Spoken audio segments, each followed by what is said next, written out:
So if I was to ask you what the connection was between a bottle of Tide detergent and sweat was, you probably think that's the easiest question that you're going to be asked in Edinburgh all week.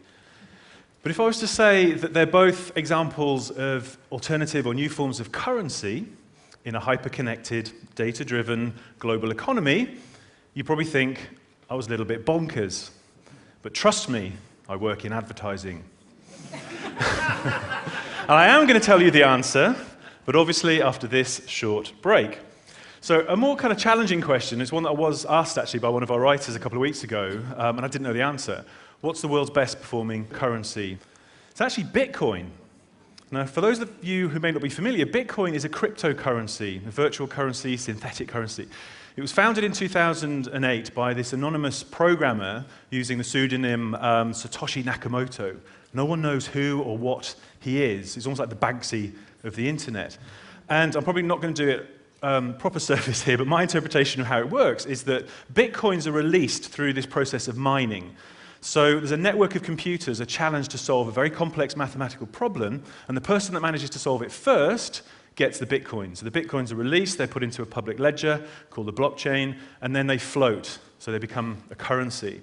And completely decentralized, that's the sort of scary thing about this, which is why it's so popular. So it's not run by the authorities or the state, it's actually managed by the network. And the reason that it's proved very successful is it's private, it's anonymous, it's fast, and it's cheap. And you do get to the point where there's some wild fluctuations with Bitcoin. So in one level, it went from something like $13 to 266, literally in the space of 4 months, then crashed and lost half of its value in 6 hours. And it's currently around that kind of $110 mark in value. But what it does show is that it's sort of gaining ground, it's gaining respectability. You get services like Reddit and WordPress are actually accepting Bitcoin as a payment currency now. And that's sort of showing you that people are actually placing trust in technology, and it sort of started to trump and disrupt and interrogate traditional institutions and how we think about currencies and money. And that's not surprising if you think about the basket case that is the EU. I think there was a Gallup survey out recently that said something like, in America, trust in banks is at an all-time low. It's something like 21%. And you can see here some photographs from London where Barclays sponsor the city bike scheme. And some activists have done some nice piece of guerrilla marketing here and doctored the slogans. Subprime peddling, Barclays takes you for a ride. These are the more polite ones I could share with you today. But you get the gist. So people have really started to sort of lose faith in institutions. And there's a PR company called Edelman that do this very kind of interesting survey every year, precisely around trust and what people are thinking. And this is a global survey, so these numbers are global. And what's interesting is that you can see that sort of hierarchy is kind of having a bit of a wobble, and it's all about heterarchical now. So people trust people like themselves more than they trust corporations and governments. And if you look at these figures for sort of the more developed markets like UK, Germany, and so on, they're actually much lower. And I find it sort of scary. People are actually trusting business people more than they're trusting governments and leaders. So what's starting to happen? If you think about money, if you sort of boil money down to an essence, it is literally just an expression of value, an agreed value. So what's happening now in the digital age is that we can sort of quantify value in lots of different ways and do it more easily.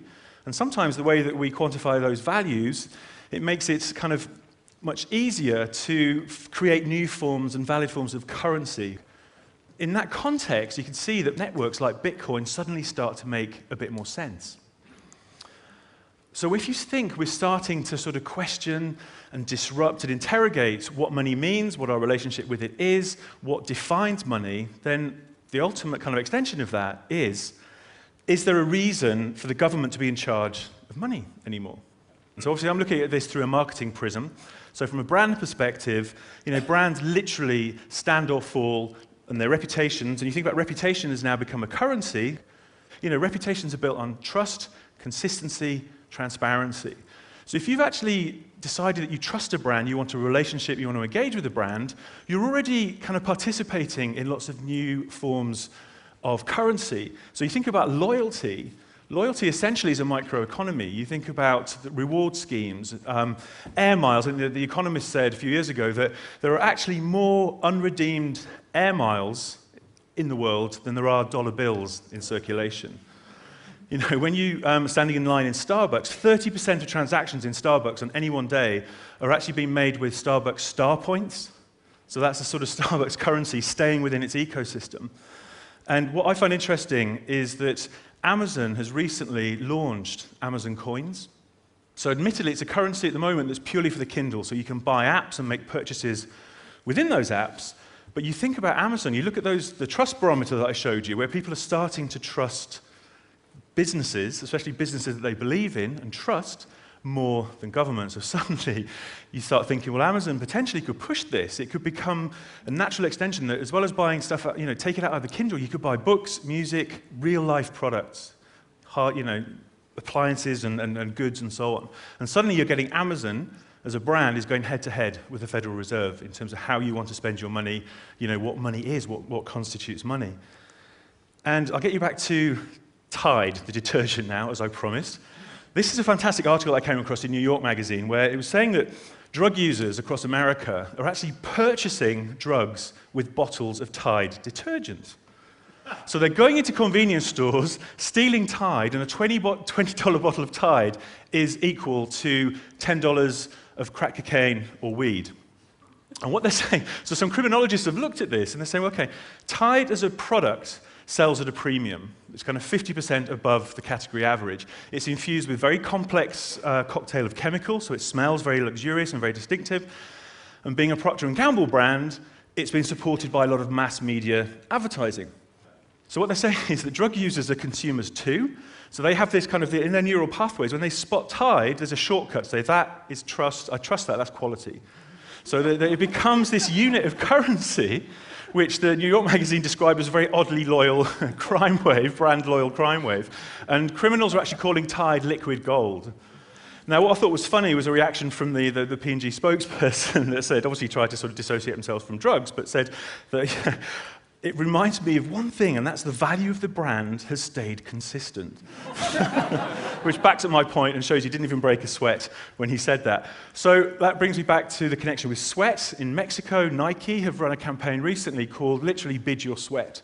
So you think about, these Nike shoes have got sensors in them, or you use a Nike fuel band that basically tracks your movement, your energy, your calorie consumption. And what's happening here, this is where you've actually elected to join that Nike community. You've bought into it. They're not advertising loud messages at you, and that's where advertising has started to shift now, is into things like services, tools, and applications. So Nike is literally acting as a well-being partner, a health and fitness kind of partner and service provider. So what happens with this is they're saying, right, you have a data dashboard. We know how far you've run, how far you've moved, what your calorie intake, all that sort of stuff. What you can do is, the more you run, the more points you get. And we have an auction where you can buy Nike stuff, but only by proving that you've actually used the product to do stuff. And you can't come into this. This is purely for the community that are sweating using Nike products. You can't buy stuff with pesos. This is literally a closed environment, a closed auction space. In Africa, airtime has become literally a currency in its own right. People are used to, because mobile is king, they're very, very used to transferring money, making payments via mobile. And one of my favorite examples from a brand perspective going on is Vodafone, where in Egypt, lots of people make purchases in markets and very small independent stores. Loose change, small change is a real problem. And what tends to happen is you buy a bunch of stuff, you're due, say, like 10 cents, 20 cents in change. The shopkeepers tend to give you things like an onion or an aspirin or a piece of gum because they don't have the small change. So what Vodafone came in and saw this problem, this consumer pain point, and they created some small change, which they call FACA, which literally sits and is given by the shopkeepers to people, and it's credit that goes straight onto their mobile phone. So this currency becomes credit, which again is really, really interesting. And we did a survey that backs up the fact that 45% of people in this very crucial demographic in the US was saying that they're comfortable using an independent or branded currency. So that's getting really interesting here, really interesting dynamic going on. And you think that corporations should start taking their assets and thinking them in a different way and sort of trading them. And it's, you think, is it much of a leap? It seems like far-fetched, but when you think about it, in America in 1860, there were 1,600 corporations issuing banknotes. There were 8,000 kinds of notes in America. And the only thing that stopped that, the government controlled 4% of the supply, and the only thing that stopped it was a civil war breaking out, and the government suddenly wanted to take control of the money. So government, money, war, nothing changes there then. So what I'm going to ask is basically, is history repeating itself? Is technology making paper money feel outmoded? Are we decoupling money from the government? You think about brands are starting to fill the gaps. Corporations are filling gaps that governments can't afford to fill. So I think, we'll be standing on stage buying a coffee, our organic fair trade coffee next year, using TED florins or TED shillings. Thank you very much. Thank you.